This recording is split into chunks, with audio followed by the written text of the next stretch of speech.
اور میں سڑکوں پر زندگی گزار لوں گا۔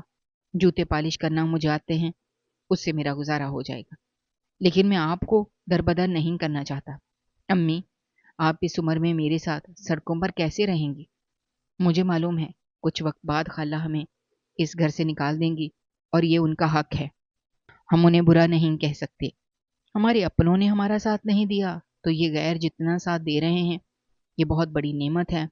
میری بات سن کر امی بولی، میں اولڈ ہوم نہیں جانا چاہتی۔ میں کیسے وہاں تمہارے بغیر رہوں گی؟ میں تمہارے بغیر جینے کا تصور بھی بھول چکی ہوں۔ تمہارے بابا کے بعد میں نے ایک تمہارا ہی تو سہارا اپنے لیے منتخب کیا ہے۔ اب میں تمہیں چھوڑ کر چلی جاؤں گی تو میں وہاں تنہا رہ کر مر جاؤں گی۔ ایسے سکون کا کیا فائدہ جہاں پر تم موجود نہ ہو؟ میں تمہیں اس لیے برباد نہیں ہونے دے سکتی۔ اگر ہم کہیں رہیں گے تو ہم ساتھ رہیں گے۔ امی مزید کچھ کہتی جب اچانک گھر کے باہر سے ایک بہت بری آواز آئی تھی۔ ایسا لگا جیسے کچھ گرا ہو۔ امی اور میں پریشان ہو کر گھر سے باہر آئے تھے، لیکن اگلا منظر جان نکال دینے والا تھا۔ ہمارا گھر پورا گر چکا تھا، اس کی چھت پوری دھنس گئی تھی، دیواریں گر گئی تھیں۔ یہ ہوا کیسے تھا کچھ سمجھ نہیں آ رہا تھا۔ امی فوراً بھاگ کر قریب گئی تھیں۔ وہاں پر کچھ لوگ کھڑے ہوئے تھے جو پریشان ہو رہے تھے۔ امی نے پوچھا کہ یہ ہوا کیسے ہے، اندر کوئی ہے تو نہیں؟ پھر جو بات ان لوگوں نے بتائی تھی وہ سن کر امی اور میں پتھر ہو گئے تھے۔ اس آدمی کا کہنا تھا ہم یہاں ایک چھوٹا کارخانہ بنانا چاہتے ہیں، جس وجہ سے ہم زمین دیکھنے آئے تھے۔ یہاں پر وہ تینوں بھائی ہمارے ساتھ تھے۔ ہمارے کچھ آدمی اور وہ تینوں بھائی اندر دب گئے ہیں۔ وہ کس حال میں ہیں کچھ نہیں پتا۔ یعنی میرے تینوں بھائی اس ملبے کے نیچے تھے۔ ایسے لگتا تھا جیسے کسی نے میرا دھڑکتا دل روک دیا ہو۔ ہمارے درمیان لاکھ اختلاف سہی، لیکن وہ میرے بھائی تھے، میرا سگا خون۔ امی دیوانی ہو گئی تھیں، وہ کسی بھی طرح اندر جانا چاہتی تھیں۔ میرے بھائیوں نے امی کا بہت دل دکھایا تھا، ان کے ساتھ بہت برا رویہ رکھا تھا، لیکن وہ ایک ماں تھی، انہوں نے اپنی کوکھ سے اپنے بچوں کو جنم دیا تھا۔ ان کی حالت بہت بے جان ہو رہی تھی۔ بہت مشکل سے امی کو روکا گیا تھا۔ فوراً ریسکیو ٹیم کو فون کر دیا تھا۔ امی اور میں بری طرح رو رہے تھے۔ میرا حشر بھی بہت برا ہو رہا تھا۔ تینوں بھائی کی فیملی بھی آ گئی تھی۔ بڑے بھائی کا ایک بیٹا تھا، اس کے علاوہ دونوں بھائیوں کے بچے نہیں تھے، ان کی صرف بیویاں تھیں، وہ بھی بری طرح رو رہی تھیں۔ جب ریسکیو ٹیم نے باڈی نکالنا شروع کی تو ایک اور لمحہ ہمارے لیے دردناک تھا۔ تینوں بھائی مر چکے تھے، اس کے علاوہ باقی ورکرز کی بھی جان چلی گئی تھی۔ ایک ملبہ انسان پر گر جائے تو بھلا وہ کیسے بچ سکتا ہے؟ گھر میں ماتم مچ گیا تھا۔ تدفین کے وقت کچھ بھی سمجھ نہیں آ رہا تھا کہ سب کیسے ہوگا، لیکن میری بھابھی ہی سب نظام سنبھال رہی تھی۔ تینوں بھائیوں کے جنازے ایک بڑے حال میں رکھے گئے تھے۔ میں ان کی میت کو دیکھ کر بالکل ٹوٹ گیا تھا۔ امی کا حال تو مجھ سے بھی زیادہ برا تھا۔ وہ ماں تھی، پہلے شوہر کھو دیا اور اس کے بعد تینوں بیٹے ایک ساتھ دنیا سے چلے گئے۔ یہ کوئی معمولی بات نہیں تھی، یہ ایک ایسا دکھ تھا جس کا کوئی مداوع نہیں کر سکتا تھا۔ وقت کی رفتار نہ کبھی تھم سکی ہے اور نہ کبھی تھم پائے گی۔ اس واقعے کے بعد محلے کے لوگوں کی ہمدردی مزید ہم سے بڑھ گئی تھی۔ کئی لوگوں نے فرخندہ خالہ سے بات کی تھی اور ان سے کہا تھا کہ ہم آپ کو ان کا کرایہ دیں گے، آپ ان کو گھر سے نہیں نکالیں۔ مجھے سمجھ نہیں آ رہا تھا میں لوگوں کا کس طرح شکریہ ادا کروں۔ آج بھی لوگوں میں انسانیت موجود ہے، اس بات نے یہ ثابت کر دیا تھا۔ 3 دن مزید گزرے تھے اور بڑی بھابھی اچانک اپنے بیٹے کے ساتھ ہمارے گھر آئی تھی۔ میں اپنے جوتے پالش کرنے گیا ہوا تھا، امی کو فرخندہ خالہ سنبھال رہی تھیں۔ ہم جتنا بھی اس عورت کا شکریہ ادا کرتے اتنا کم تھا۔ اس عورت نے کم وقت میں ہمارا اتنا ساتھ دیا تھا جس کی کوئی حد نہیں تھی۔ میں اپنے جوتے پالش کر رہا تھا جب ایک لڑکے نے آ کر مجھے بتایا تھا کہ آپ کی امی آپ کو بلا رہی ہیں کیونکہ آپ کی بڑی بھابھی گھر آئی ہیں۔ مجھے لگا وہ امی سے بدتمیزی کرنے کے لیے آئی ہوں گی، یقیناً کچھ الٹا بولیں گی، اس لیے میں فوراً گھر آیا تھا۔ لیکن جب میں اندر داخل ہوا، اگلا منظر میرے لیے حیران کر دینے والا تھا۔ میری بھابھی میری ماں کے قدموں کو تھام کر بری طرح رو رہی تھی، جبکہ میری ماں میرے بھتیجے کو گلے سے لگائے بیٹھی تھی۔ بھابھی کی حالت بہت زیادہ عجیب ہو رہی تھی۔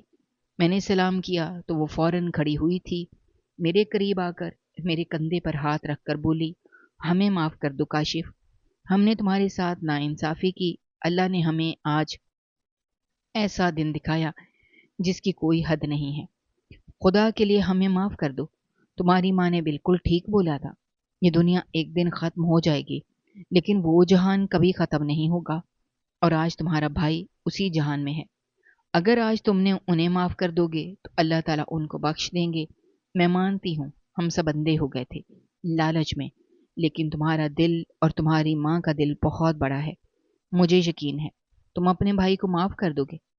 بھابھی کی بات سن کر میں بولا، آپ کیسی باتیں کر رہی ہیں، وہ میرے بھائی تھے، انہوں نے جو کچھ کیا وہ سب زندگی کا حصہ ہے، جو ہو چکا ہم اس کو بدل نہیں سکتے، مگر بھابھی میرے دل میں یا امی کے دل میں کسی بھی بھائی کے لیے کوئی برائی نہیں ہے، بلکہ ہم تو خود اندر سے ٹوٹ گئے ہیں، پہلے بابا کا انتقال ہو گیا، اس کے بعد تینوں بھائی چلے گئے، مجھے سمجھ نہیں آ رہا میں کس طرح اپنی تکلیف آپ کو بتاؤں۔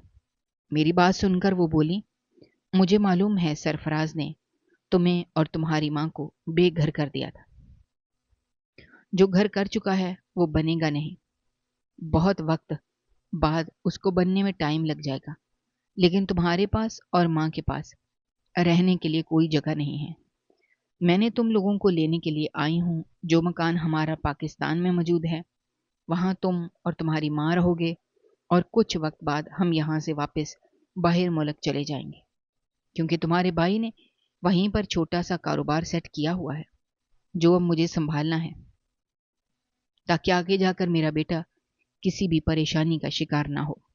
امی کی طرف میں نے دیکھا، انہوں نے سر ہلا دیا تھا، شاید بھابھی ان سے دل سے معافی مانگ چکی تھی۔ فرخندہ خالہ سے اجازت لے کر ہم لوگ بھابھی کے ساتھ چل پڑے تھے، وہ اپنے گھر لے آئی تھی، گھر نہ زیادہ بڑا تھا اور نہ چھوٹا، مگر بے حد خوبصورت بنا ہوا تھا، 3 کمرے، واش روم، صحن، چھت، سب کچھ تھا۔ میں اور امی بالکل خاموش تھے، ہمیں سمجھ نہیں آ رہا تھا ہم کس طرح رد عمل دیں، ہمیں کچھ دیر بیٹھے ہوئی تھی جب بھابھی ایک وکیل کے ساتھ اندر داخل ہوئی تھی، امی اور میں تھوڑا پریشان ہوئے، تب بھابھی امی کے پاس بیٹھتے ہوئے بولی، میں نے فیصلہ کیا ہے، یہ زمین میں آپ کے نام کر رہی ہوں تاکہ آپ کو یہاں سے کوئی دوسرا نہ نکال سکے، میرا بھی خاندان ہے، اس کے علاوہ وہ دونوں بھی ہیں، یعنی میری دیورانیاں، وہ آ کر بھی حق جتا سکتی ہیں، اس لیے میں آپ کو وہ اختیار ہی ختم کر دینا چاہتی ہوں، آپ کی اجازت ہے؟ امی نے روتے ہوئے سر ہلایا، انہوں نے وکیل کی مدد سے گھر امی کے نام کر دیا تھا اور اجازت لے کر چلی گئی تھی۔ مجھے سمجھ نہیں آ رہا تھا یہ سب ہوا کیا ہے، میں نے کبھی ایسا نہیں چاہا تھا، بے شک میں اپنے باپ کا حق لینا چاہتا تھا لیکن مجھ میں اتنی ہمت نہیں تھی۔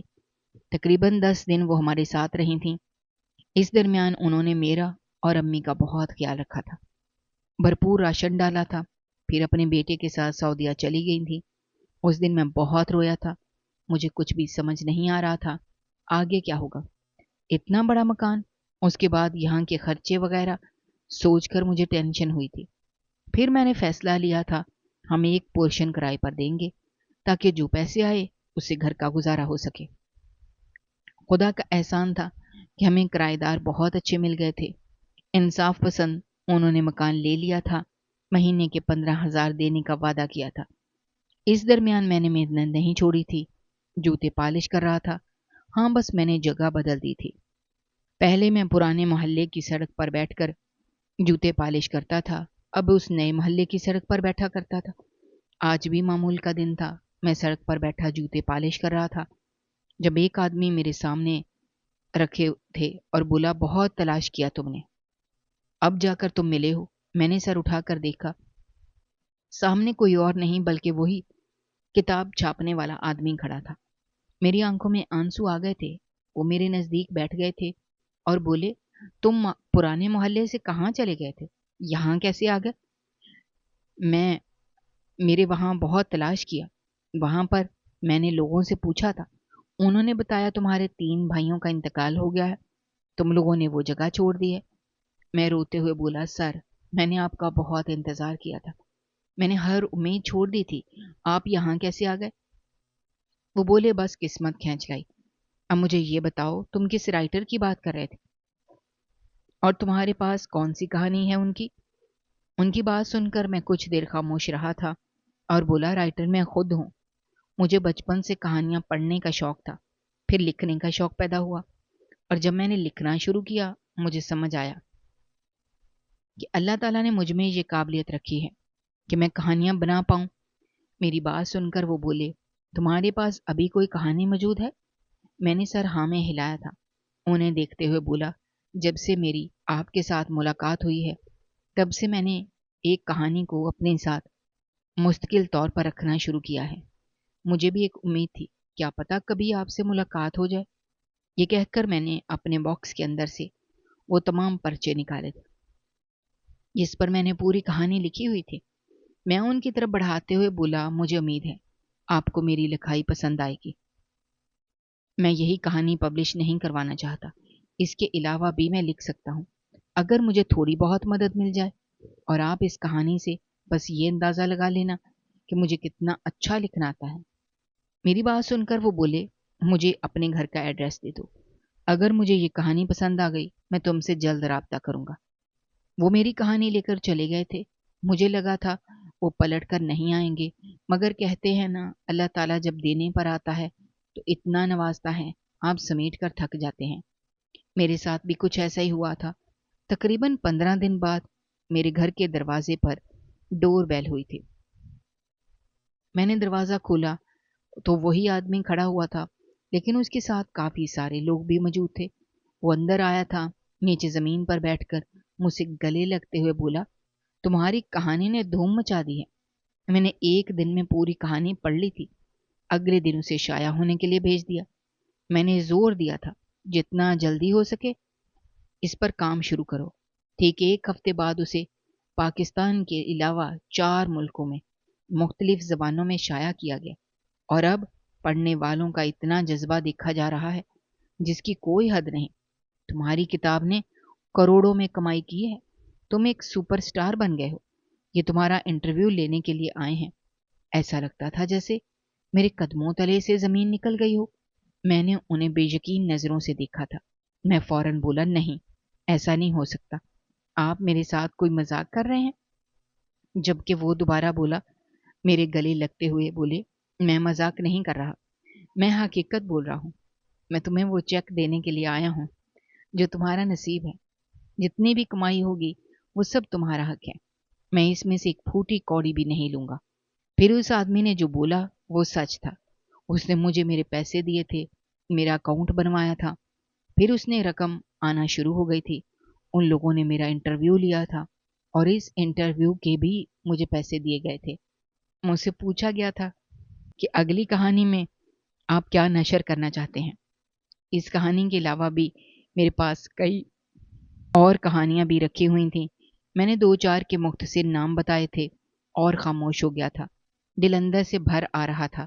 ایک وقت تھا جب میرا باپ مجھے حقارت سے دیکھتا تھا اور آج میں سپر سٹار بن چکا تھا، وقت پر لگا کر اڑتا جا رہا تھا۔ تقریباً 5 سال بعد میری پوری زندگی سر سے پاؤں تک بدل گئی تھی۔ میں نے اپنے پیسوں کے ذریعے ایک ایسی ویل چیئر منگوائی تھی جو مجھے کہیں بھی لے جاتی تھی، صرف مجھے ریموٹ کنٹرول کرنا پڑتا تھا۔ اللہ کا شکر تھا میرا آدھا جسم جو بھی تھا وہ مکمل میرے اختیار میں تھا، صرف ٹانگیں میرے پاس نہیں تھیں، لیکن آج اللہ کے دیے ہوئے آدھے جسم سے ہی میں اتنا کامیاب ہو گیا تھا کہ لوگ مجھ سے ملاقات کے لیے ترستے تھے۔ کئی لوگ اپنی کتاب پر میرا سگنیچر لینے کے لیے کئی گھنٹے میرے دروازے پر گزار دیتے تھے۔ میری امی اب کافی بوڑھی ہو گئی تھی، لیکن اب بھی وہ میرے ساتھ ہیں۔ ہم دونوں ماں بیٹے خوش ہیں۔ میں اپنے بھتیجے سے تعلق میں رہتا ہوں، اس کے ساتھ اکثر میری باتیں ہوتی رہتی ہیں۔ بھابھی سے بھی میری بات ہوتی ہے۔ اس کے علاوہ میرے 2 اور جو بھائی تھے ان کی بیویوں سے بھی میرا رابطہ رہتا ہے۔ میں تمام سننے والوں کو صرف ایک پیغام دینا چاہوں گا۔ اللہ تعالیٰ نے اگر آپ کو کالا بنایا ہے، بونا بنایا ہے یا پھر مکمل جسم کے ساتھ پیدا نہیں کیا، اس میں آپ کا کوئی قصور نہیں ہے۔ آپ کے پاس جو چیز ہے آپ اس کے ذریعے ہی محنت کریں، اللہ تعالیٰ اس محنت میں برکت ڈالے گا، مگر آپ کا ایمان پختہ ہونا چاہیے اور آپ اپنی نیت کو صاف رکھنا، تب جا کر ہی آپ کچھ کر سکتے ہیں۔ دوستو، ہماری آج کی یہ کہانی آپ کو کیسی لگی؟ کامنٹ باکس میں اپنی رائے کا اظہار کرنا مت بھولیے گا، اور اگر آپ ہمارے چینل پر نئے ہیں تو چینل کو سبسکرائب کرنا بھی مت بھولیے گا۔ شکریہ، اللہ حافظ۔